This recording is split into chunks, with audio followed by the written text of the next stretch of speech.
Yo, speaking of lyrics, is it true you started writing lyrics around 9 or 10 years old?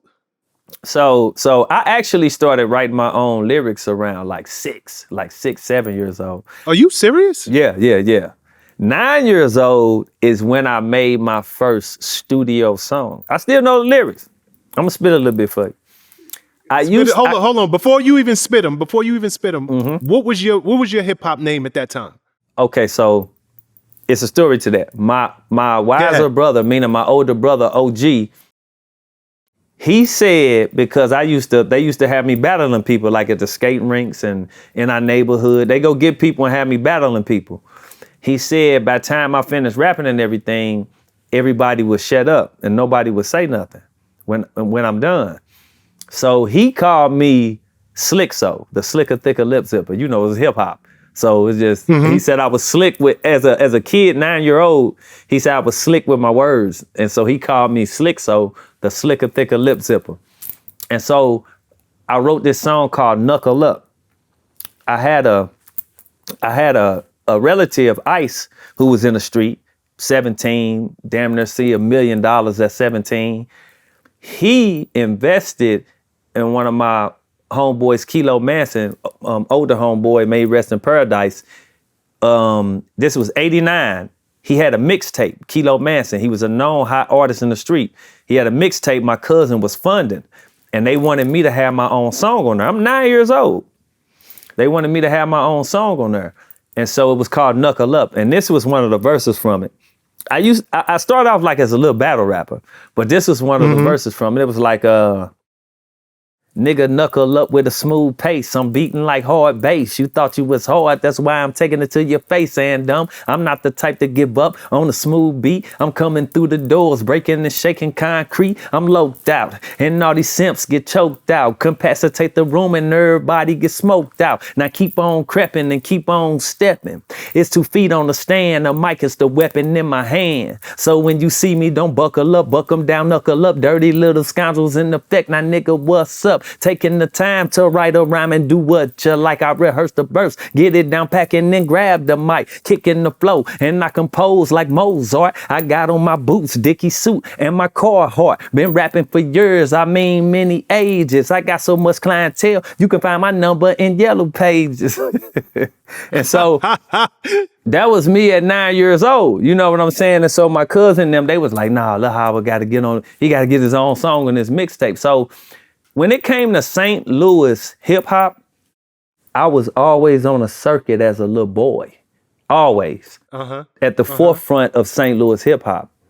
And it's big homeboys of mine, Guccio, who rode with Future, Just Black and Guccio.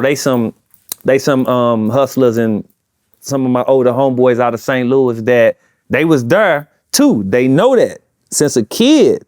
Like, you know what I'm saying? And they, you know, a lot of people can vouch that. It was only a few at that time.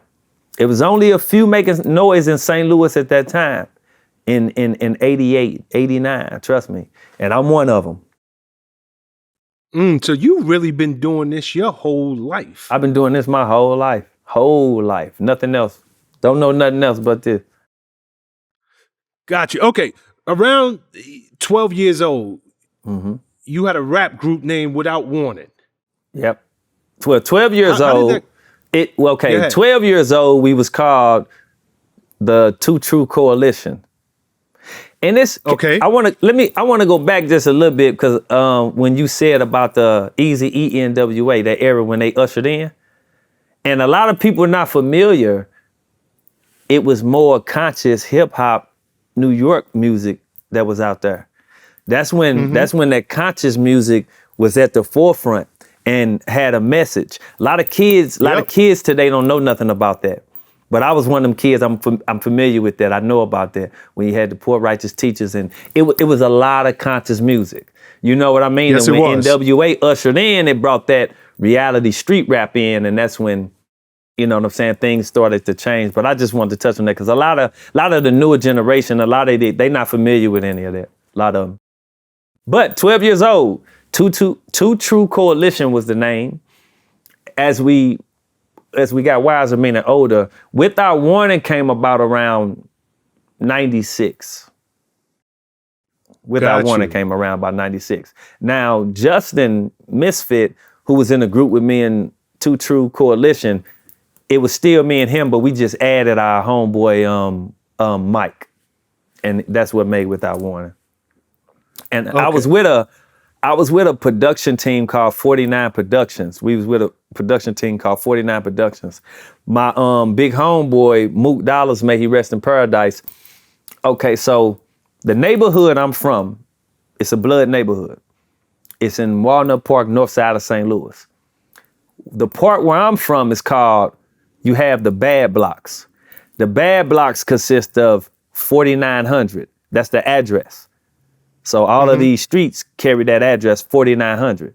So Mook Dollar started the production 49 Productions.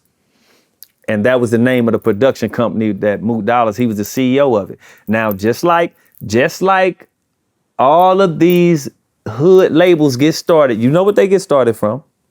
You know how they get started. You know what I mean? Yep. This was the same thing.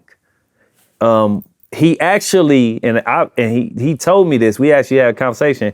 He started it based off me doing music and what I had going on, the group that I had, but we also had the Cavalry, the Poetic Hustlers, my homeboys, the Night Riders, my homeboys, Baby D. We had a couple more artists that was from the hood, from our hood too, and from some other hoods that was on the label. But Without Warning was the forefront. We was the face of it coming out. And so one of our first singles was called, and you could look it up, it's on YouTube, everybody could look it up. It's called What's Poppin' Off. What's Poppin' Off? Yeah, that's when, and that's, you know, that back in our little young and thuggin' days, you know what I'm saying? You know, all with the braids and all that shit. But What's Poppin' Off? It was a local hit. It did great locally. Man, we used to open up for Outkast. We used to travel outside the city. We'd be in Alaska opening up, Atlanta, California. We was moving around. And at that time, I forgot this guy's name. He was with RCA Records or Sony Records or Eric Peterson? Eric McPherson. Okay, Eric McPherson, absolutely. You know what I'm talking about, right?